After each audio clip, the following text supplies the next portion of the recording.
નમસ્કાર વિદ્યાર્થી મિત્રો, સ્વાગત છે તમારું HR એજ્યુકેશનમાં। વિદ્યાર્થી મિત્રો, આજે આપણે આ વિડીયોમાં ધોરણ 10નું જે આવતીકાલે જે સામાજિક વિજ્ઞાનનું પેપર છે તેમાં કેટલાક પ્રશ્નો પૂછાઈ શકે તેવા જે છે તે પ્રશ્નોની આજે આપણે ચર્ચા કરવાના છીએ। તમે IMP સમજો તો IMP પ્રશ્નોની ચર્ચા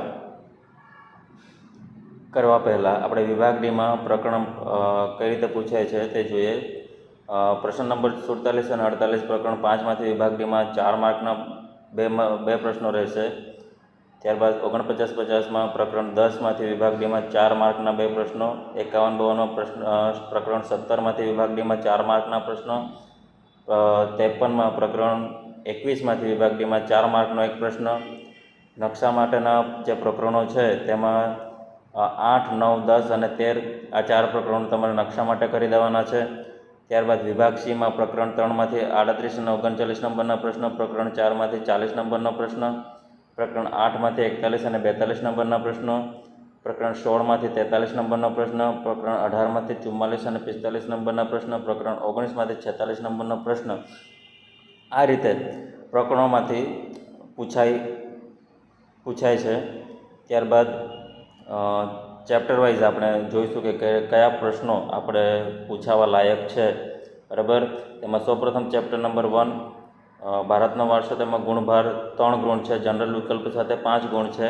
એમાં પહેલો જે પ્રશ્ન છે, પ્રાકૃતિક અને સાંસ્કૃતિક વારસા વચ્ચેનો તફાવત સ્પષ્ટ કરો। ભારતમાં આદિકાળ સંસ્કૃતિનો વિકાસ કરનાર પ્રજાનો પરિચય આપો। ભારત પ્રાચીન સંસ્કૃતિ ધરાવતો દેશ છે, વિધાન સમજાવો। ઓસ્ટ્રેલાઇડ પ્રજાએ ભારતની સંસ્કૃતિ અને સભ્યતાના વિકાસમાં મહામૂલો કાળ આપ્યો છે, વિધાન સમજાવો। ઓસ્ટ્રેલાઇડ પ્રજા નિષાદ પ્રજાની લાક્ષણિકતા જણાવો। ત્યારબાદ ભારતની નદીઓ અતિ પ્રાચીન કાળથી આજ દિન સુધી પવિત્ર લોકમાતાઓ રહી છે, સાથી ભારતની એક પ્રાચીન પ્રજા તરીકે મૌગોલિક પ્રજાનો પરિચય આપો। ગુજરાતમાં ઐતિહાસિક મહત્વ ધરાવતા સ્થળો કયા કયા છે? નેગ્રીટો હબસી પ્રજાની લાક્ષણિકતા જણાવો। ભારતની પ્રાચીન પ્રજા તરીકે આર્યોનો પરિચય આપો।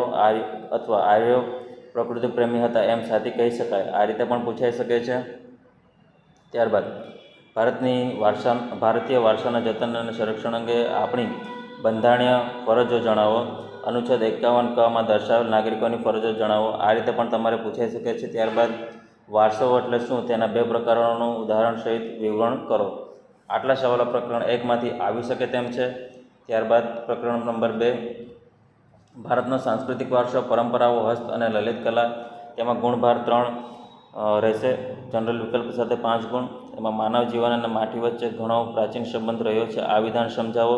તેમાં કથકલી નૃત્ય વિશે સમજ આપો। ત્યારબાદ દેવળ ઇકત એટલે શું? માનવ જીવનનો સંબંધ શરૂઆતથી જ વૃક્ષ અને વનરાજી સાથે જોડાયેલો છે, આ વિધાન સમજાવો। ત્યારબાદ નાટ્યકલામાં બધી જ કલાઓનો સહયોગ છે એમ બનાવતા ભરત મુનિએ શું કહ્યું છે, એ પ્રશ્ન છે। ત્યારબાદ ગોપુપુરમ સ્થાપત્યનું મહત્વ સમજાવો। ત્યારબાદ સંગીત મર્કંત, સંગીત રત્નાકર અને સંગીત પરિજાતનો પરિચય કરાવો। ત્યારબાદ ભવાઈ વિશે ટૂંકમાં માહિતી આપો।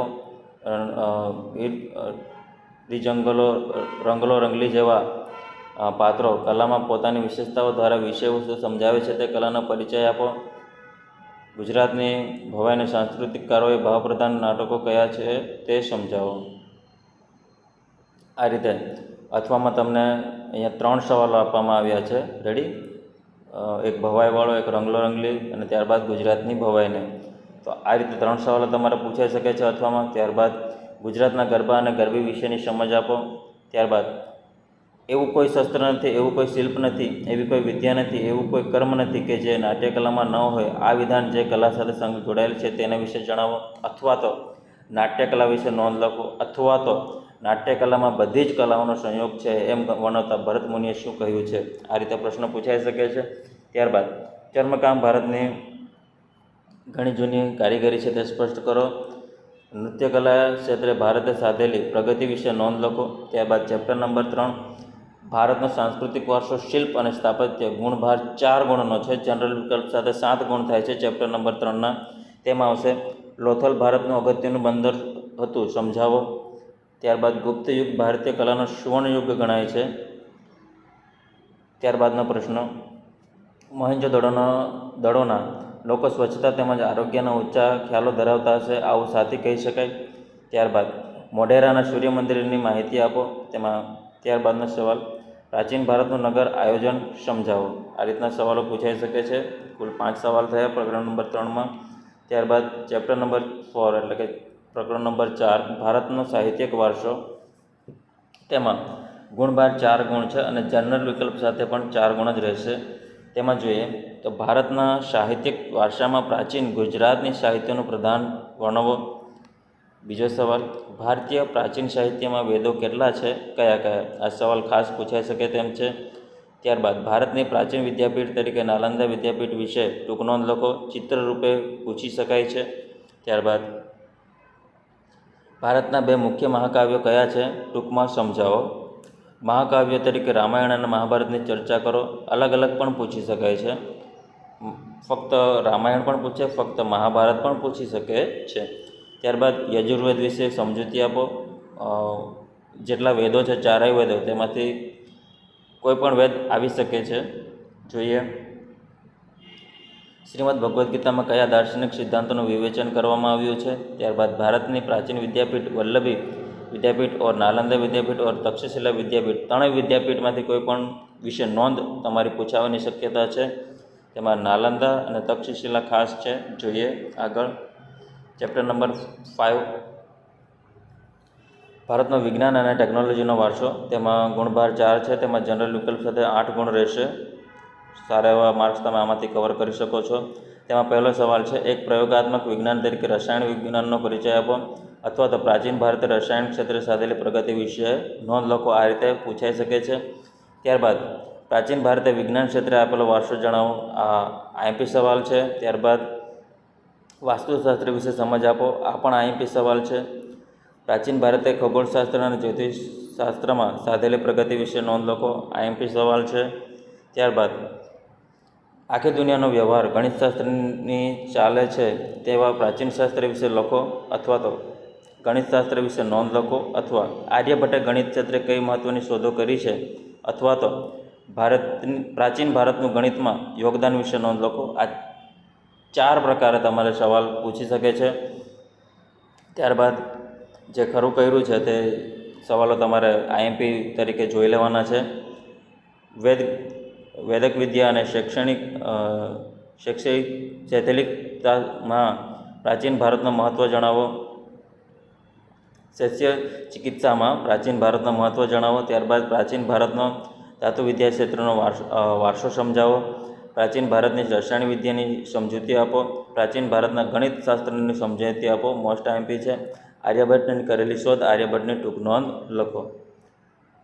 ત્યારબાદ ચેપ્ટર નંબર 6 ભારતના સાંસ્કૃતિક વારસાના સ્થળો. ગુણભાર 4 ગુણ છે. જનરલ વિકલ્પ સાથે પણ 4 ગુણો રહેશે. ત્યારબાદ કોણાર્કના સૂર્ય મંદિર વિશે ટૂંકમાં વિગતો આપો. એલિફન્ટાની ગુફાઓ વિશે નોંધ લખો. આગ્રાના કિલ્લા વિશે માહિતી આપો. તાજમહેલની મુખ્ય વિશેષતાઓ જણાવો. એવી રીતે પણ પૂછાઈ શકે છે. ત્યારબાદ ફતેહપુર સિકરીનો ટૂંકમાં પરિચય આપો. કુતુબ મિનાર વિશે ટૂંકમાં માહિતી આપો. ખજુરાહોના મંદિર વિશે નોંધ લખો. ત્યારબાદ સાંસ્કૃતિક વારસાના ભાગરૂપે ભારતના જે સ્મારકોને ₹500ની નવી ચલણી નોટમાં ચિત્રરૂપે સ્થાન મળેલ છે તેનો પરિચય આપો. દિલ્હીના લાલ કિલ્લા વિશે નોંધ લો. ત્યારબાદ કોણાર્કના સૂર્ય મંદિર વિશે ટૂંકમાં વિગતો આપો. ઇલોરાના કૈલાસ મંદિરની ટૂંકમાં માહિતી આપો. હમ્પી નગરની સ્થાપત્ય કલાનો પરિચય આપો. રાણીની વાવ વિશે નોંધ લખો. મહાબલીપુરમ વિશે નોંધ લખો. બૃહદેશ્વર મંદિરનો પરિચય આપો.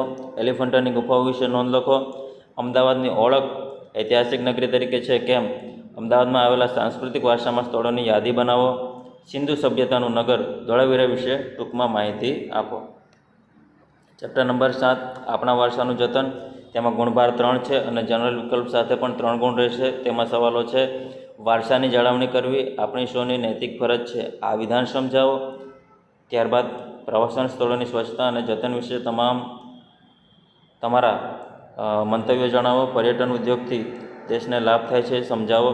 ભારતને વિશ્વમાં વસુધૈવ કુટુંબકમની ભાવના સાકાર કરી છે, આ વિધાન સમજાવો. ત્યારબાદ ઐતિહાસિક સ્મારકનું સમારકામ કરતી વખતે ધ્યાનમાં રાખવા જેવી બાબતો જણાવો. સ્વામી વિવેકાનંદ વિશ્વ ધર્મ પરિષદમાં ધર્મ વિશે શું કહ્યું, અથવા તો સ્વામી વિવેકાનંદ ધર્મ વિશેના વિચારો જણાવો. પૂછાઈ શકે છે. આપણા વારસાના લોકો કઈ રીતે નુકસાન પહોંચાડે છે, આપણા વારસાને લોકો કઈ રીતે નુકસાન પહોંચાડે છે. ત્યારબાદ ભારતની વિવિધતામાં એકતા વિશે જણાવો. પ્રકરણ નંબર 8 કુદરતી સંસાધનો, આ પણ ગુણભાર 3 છે અને જનરલ વિકલ્પ સાથે એ 7 ગુણનો રહેશે. તેમાં સવાલો છે જમીનના પ્રકારો જણાવી કોઈ પણ એકની સમજૂતી આપો, જમીનના પ્રકારો જણાવી 4 પ્રકાર સમજાવો, આ રીતે પૂછાઈ શકે છે. ત્યારબાદ સંસાધન એટલે શું, તેના સંરક્ષણના ઉપાયો જણાવો, ભૂમિ સંરક્ષણના ઉપાયો જણાવો, આ પણ પૂછાઈ શકે એવી સંભાવના છે સંસાધન વિશે. ત્યારબાદ જમીન ધોવાણ અટકાવવાના ઉપાયો, પારિભાષિક શબ્દોના અર્થમાં જમીન ધોવાણ, ભૂમિ સંરક્ષણ, વિહરત સંસાધન, એકલ સંસાધન, શાસ્ત્રીય સંસાધન, સામાજિક સુલભ સંસાધન. ચેપ્ટર નંબર 9માં વન અને વન્યજીવ સંસાધન, ગુણભાર 4 ગુણ, જનરલ વિકલ્પ સાથે 4 ગુણ. તેમાં લુપ્ત થતા વન્યજીવન અંગે ગંભીરતાથી વિચારવાનો સમય પાકી ગયો છે, આ વિધાન સમજાવો. ત્યારબાદ ગુજરાતમાં અગાઉ વાઘ કયા કયા જોવા મળતા હતા. ત્યારબાદ વન્યજીવ સંરક્ષણ માટેના ઉપાય જણાવો. ત્યારબાદ રાષ્ટ્રીય ઉદ્યાન એટલે શું, વાઘ પરિયોજના, આ પણ પૂછી શકે તેમ છે, વિશે માહિતી આપો. જૈવ આરક્ષિત ક્ષેત્ર એટલે શું, સમજાવો. ત્યારબાદ વહીવટી દ્રષ્ટિએ જંગલોના પ્રકારો કયા કયા છે તેને ટૂંકમાં સમજાવો, અથવા તો બીજી રીતે પૂછાઈ શકે છે જંગલના ગમે તે 2 પ્રકાર વિશે માહિતી આપો. ત્યારબાદ ગેંડા પરિયોજના, આ પણ મોસ્ટ આઈએમપી તમે કહી શકો છો. ગેંડા પરિયોજના ખાસ પરીક્ષામાં અત્યારે પણ પૂછાઈ ગયું છે. ત્યારબાદ જંગલોના નિકંદનને કારણે કઈ કઈ વિનાશક અસરો સર્જાય છે, તો ત્યારબાદ જંગલોના વિનાશની અસરો વર્ણવો, અથવા તો નિવર્ણીકરણ એટલે શું તેની અસરો સમજાવો. જંગલોનું મહત્ત્વ સમજાવો. વન સંરક્ષણ ઉપાયો વર્ણવો. ત્યારબાદ તફાવત સ્પષ્ટ કરો. એમાં અભયારણ્ય અને રાષ્ટ્રીય ઉદ્યાન એટલે અને અભયારણ્ય એટલે શું, 2 ગુણમાં પણ પૂછાઈ શકે છે. ત્યારબાદ ચેપ્ટર નંબર 10 ભારત કૃષિ, ગુણભાર 0.5 ગુણ, જનરલ વિકલ્પ સાથે 9 ગુણ. આ જે ચેપ્ટરો છે ખાસ મહત્ત્વના ચેપ્ટરો છે. તેમાં પહેલો સવાલ છે ભારતમાં તેલીબિયાં પાકની સમજૂતી. આપેલ ચિત્ર ભારતના મુખ્ય ધાન્ય પાકનું છે, તે કયો પાક છે, તે પાકની વિસ્તૃત માહિતી આપો. ડાંગર વિશે તમારે ચિત્ર પૂછાઈ શકે છે, તેને સમજાવવાનું રહેશે. ભારતમાં કૃષિ ક્ષેત્રે થયેલા ટેકનિકલ અને સંસ્થાગત સુધારા વિશે નોંધ લખો, મોસ્ટ આઈએમપી સવાલ છે. ત્યારબાદ ભારતમાં ઋતુઓના સંદર્ભમાં કૃષિ પાકો વિશે ચર્ચા કરો. ત્યારબાદ આઈએમપી સવાલ છે ભારતમાં કૃષિના પ્રકારો સવિસ્તાર સમજાવો, અથવા તો વિવિધ કૃષિ પદ્ધતિઓને સવિસ્તાર વર્ણવો, જોઈ લેવાનો છે એક વખત તમારે. ત્યારબાદ ભારતના અર્થતંત્રમાં રાષ્ટ્રીય કૃષિના યોગદાનો વિશે નોંધ લખો. ત્યારબાદ હરિયાળી ક્રાંતિ એટલે શું, ભારતમાં કૃષિ ક્ષેત્રે હરિયાળી ક્રાંતિ સમજાવો. અનાજ સંરક્ષણ વિશે ટૂંક નોંધ લખો, પૂછાઈ શકે છે. ત્યારબાદ ચા કોફી વિશે જોઈ લેવાનું છે. કપાસ, તમાકુ, કૃષિના પ્રકારો જણાવો, મોસ્ટ આઈએમપી સવાલો છે, તેને જોઈ લેવાનું છે. ત્યારબાદ ચેપ્ટર નંબર 11 ભારત જળ સંસાધન, તેમાં પણ તમે જોઈ શકો છો 4 ગુણનો છે ગુણભાર. અને બાકીના જે સવાલો છે બહુતેક યોજના, ત્યારબાદ યોગ્ય જળ વ્યવસ્થાપન, વૃષ્ટિ જળ સંચારના મુખ્ય હેતુઓ, જળ વ્યવસ્થાપન માટે કઈ બાબતો ધ્યાન રાખવી તે, બહુતેક યોજના એટલે શું, તેના ઉદ્દેશ્યો, ભૂમિગત જળના ઉપયોગીઓ જણાવો, જળ સ્ત્રોતના પ્રકારો સમજાવો. ત્યારબાદ વૃષ્ટિ જળ સંચયના મુખ્ય ઉદ્દેશ્યો, જળ સંસાધનોની જાળવણી માટેના ઉપાયો, જળ સંરક્ષણ એટલે શું તેના માટેના ઉપાયો, ભારતની મુખ્ય બહુતેક યોજનાઓ કઈ કઈ છે, આ પણ પૂછાઈ શકે છે. અને કઈ કઈ નદીઓ પર બાંધેલી છે તે તમારે સંપૂર્ણ ડિટેલ્સ જોઈ લેવાની છે ચોપડીમાંથી. ત્યારબાદ ચેપ્ટર નંબર 12 ભારત ખનિજ અને શક્તિના સંસાધન, ગુણભાર 3 છે, જનરલ વિકલ્પ સાથે 5 ગુણ. તેમાં જે સવાલો છે તેમાં ઉર્જાના બિનપરંપરાગત સ્ત્રોતો, ત્યારબાદ આજના સમયમાં ખનિજો રાષ્ટ્રના આર્થિક વિકાસની કરોડરજ્જુ ગણાય છે. ત્યારબાદ અબ્રક, આ પણ પૂછાઈ શકે છે ગુણધર્મો અબ્રકના. પછી ધાતુમય ખનિજોનું વર્ગીકરણ, ત્યારબાદ આજે બિનપરંપરાગત ઉર્જા શક્તિનો ઉપયોગ વધતો જાય છે, સમજાવો. ત્યારબાદ માનવી અને ખનિજ સંસાધનો વચ્ચે જૂનો અને ગાઢ સંબંધ છે, વિધાન સમજાવવાનું છે. લોખંડના પ્રકારો જણાવી તેના પ્રાપ્તિ સ્થાનો જણાવો, પૂછાઈ શકે છે. આધુનિક યુગને ખનિજ યુગ કહે છે, શા માટે. ત્યારબાદ ચૂનાની પથ્થરના ઉપયોગો જણાવો. માર્ચ 2020માં આ સવાલ પૂછાઈ ગયો છે, ચૂનાની પથ્થરના ઉપયોગો જણાવો. બરાબર, 2020માં પૂછાઈ ગયો છે. ખનિજ સંસાધનોનો અછત ન સર્જાય તે માટે તમે પ્રવિષ્ટના નાગરિક હોવાના નાતે નાગરિક હોવાના નાતે કયા ઉપાયો સૂચવશો તે પૂછાઈ શકે છે. ત્યારબાદ ચેપ્ટર નંબર 13 ઉત્પાદન ઉદ્યોગો ગુણ ભાર 3 જનરલ વિકલ્પ સાથે 5 ગુણ. ત્યારબાદ એમાં સવાલો છે ખેતી આધારિત ઉદ્યોગોમાં કાપડ, પછી વિકલ્પ સ્થાન ધરાવતા ખાંડ ઉદ્યોગ વિશે સમજ આપો, ખાંડ ઉદ્યોગ વિશે સમજ આપો. ત્યારબાદના સવાલો છે ભારતમાં ઉદ્યોગનું મહત્ત્વ, હાલમાં ભારતનો શણ ઉદ્યોગ અને સમસ્યાનો સામનો કરી રહ્યો છે, લોકોના અને પોલાદ ઉદ્યોગો વિશે. ત્યારબાદ ઔદ્યોગિક પ્રદૂષણ વિશે ટૂંકમાં માહિતી. ત્યારબાદ ભારતના સુતરાઉ કાપડ ઉદ્યોગ વિશે માહિતી, પર્યાવરણ અતિક્રમણને રોકવાના ઉપાયો, ભારતના જહાજ બાંધવાના મુખ્ય કેન્દ્રો કેટલા છે, કયા કયા, ખાંડ અને ખાંડ સહિતના કારખાના ઉદ્યોગોનું વર્ગીકરણ કઈ રીતે કરવામાં આવે છે, સિમેન્ટ બનાવવા કયા કયા કાચા માલની જરૂર પડે છે. આટલા સવાલો તમારે આ પ્રકરણમાંથી કરવાના છે. ત્યારબાદ ચેપ્ટર નંબર 14 પરિવહન, સંદેશાવ્યવહાર અને વ્યાપાર ગુણ ભાર 3 છે, જનરલ વિકલ્પ સાથે 3 ગુણ છે. એમાં 3 પ્રશ્નો છે. ભારતના રાષ્ટ્રીય જળમાર્ગો કયા કયા છે, આંતરિક વ્યાપાર કોને કહેવાય છે. ત્યારબાદ ભારતમાંથી નિકાસ થતી મુખ્ય ચીજ વસ્તુઓ કઈ કઈ છે. ત્યારબાદ ચેપ્ટર નંબર 15 આર્થિક વિકાસ ગુણ ભાર 4 છે અને જનરલ વિકલ્પ સાથે પણ 4 પ્રશ્નો રહેશે. ત્યારબાદ તફાવત સ્પષ્ટ કરો, બજાર પદ્ધતિ અને સમાજવાદી પદ્ધતિ પૂછાવાની સંભાવનાઓ ઘણી છે. બજાર પદ્ધતિ અને સમાજવાદી પદ્ધતિની મર્યાદાઓ જણાવો. એટલે કે તમારે બજાર પદ્ધતિ અને સમાજવાદી પદ્ધતિ ટોટલી વસ્તુ એનામાં જોઈ લેવાનું છે. ત્યારબાદ મિશ્ર અર્થતંત્રના લાભ અને ગેરલાભ, મિશ્ર અર્થતંત્રમાં સંસાધનોની ફાળવણીની ચર્ચા, ઉત્પાદનના સાધનો ટૂંકમાં સમજાવવાના છે. ત્યારબાદ આર્થિક વિકાસ અને આર્થિક વૃદ્ધિ વચ્ચેનો તફાવત. ચેપ્ટર નંબર 16 આર્થિક ઉદારીકરણ અને વૈશ્વિકરણ ગુણ ભાર 4 જનરલ વિકલ્પ સાથે 4 ગુણ. તેમાં પર્યાવરણની સુરક્ષા માટેના ઉપાયોની ચર્ચા કરો, ઉદારીકરણના લાભ અને ગેરલાભ વર્ણવો, ખાનગીકરણના લાભ અને ગેરલાભ જણાવો, વિશ્વ વ્યાપાર સંગઠનના કાર્યો અને અસરો જણાવો, ટકાઉ વિકાસની વ્યૂહરચના સમજાવો. ચેપ્ટર નંબર 17 આ પણ તમારો મોસ્ટ ઇમ્પોર્ટન્ટ ચેપ્ટર છે 15ની જેમ. આર્થિક સમસ્યાઓ અને પડકારો, ગરીબી અને બેરોજગારી ગુણ ભાર 4 જનરલ વિકલ્પ સાથે 8 ગુણ. જેના મેં 8 અને 9 ગુણ માર્ક જનરલ વિકલ્પ સાથે મૂક્યા છે. એ ચેપ્ટર તમારે ખાસ જોઈ જ લેવાનું છે. તેમાં પહેલો જ મોસ્ટ આઈએમપી સવાલ છે ગરીબી રેખાથી નીચે જીવતા લોકોના લક્ષણો જણાવવાના અને તેનો અર્થ. ત્યારબાદ ગરીબીની સંકલ્પના, તેના લક્ષણો, મનરેગા કાર્યક્રમ નિષ્ફળતા, મહાઅન્નપૂર્ણા યોજના, વિશ્વ શ્રમ બજાર મોસ્ટ આઈએમપી સવાલ છે. શ્રમ શક્તિનું આયોજન, નામ યોજના કોના માટે છે, શા માટે તે લાવવામાં આવી છે. ત્યારબાદ બેરોજગારીનો અર્થ મોસ્ટ આઈએમપી, અર્થ જણાવી કોઈ પણ 2 વિશે સમજૂતી આપો અથવા તો બેરોજગારીની વ્યાખ્યા આપી તેના પ્રકારની ચર્ચા કરો. ત્યારબાદ વસ્તી વૃદ્ધિ બેરોજગારી ઘટાડવા માટે અવરોધક પરિબળ સાબિત થયું છે, વિધાન સ્પષ્ટ કરો. ત્યારબાદ તફાવત સ્પષ્ટ કરો, નિરપેક્ષ ગરીબી અને સાપેક્ષ ગરીબી. ત્યારબાદ ગરીબી નિવારણના વિવિધ ઉપાયો મોસ્ટ આઈએમપી સવાલ છે, અથવા તો ગરીબી નિવારણની વ્યૂહરચનાઓ વિશે સમજૂતી આપો. ત્યારબાદ ગરીબી ઉદ્ભવવાના કારણો સમજાવો. બીજો નેક્સ્ટ બેરોજગારીની અસરો, બેરોજગારીનું પ્રમાણ પણ પૂછી શકે છે. ત્યારબાદ ભારતમાં ગરીબીની મૂળિયા શહેર કરતાં ગ્રામ્ય વિસ્તારમાં ખૂબ ઊંડા છે, તે માટેના જવાબદાર કારણો તમે કયા ગણો છો. બેરોજગારી દૂર કરવાનો ઉપાયો, શક્તિનું આયોજન. ત્યારબાદ મોસ્ટ આઈએમપી 2 સવાલો છે ગરીબીનો અર્થ આપી તેનું માપન કઈ રીતે થાય છે, ગરીબી નિવારણ માટેના કાર્યક્રમો, ગ્રામોદયથી ભારત ઉદ્યોગમાં અન્નપૂર્ણા યોજના, મનરેગા યોજના. ત્યારબાદ ચેપ્ટર નંબર 18 આ પણ આઈએમપી ચેપ્ટર છે, ભાવ વધારો અને ગ્રાહક જાગૃતિ ગુણ ભાર 4 છે, જનરલ વિકલ્પ સાથે 7 ગુણ છે. એમાં આ પ્રમાણેના સવાલો તમારે જોવાના છે. આઈએસઆઈ, ઇકો બરાબર. ત્યારબાદ ભાવ નિયંત્રણ, ભાવ નિર્ધારણ, કાળું નાણું, દાણચોરી, સંગ્રહખોરી, કાળું નાણું ભાવ વધારાનું એક કારણ છે, સમજાવો.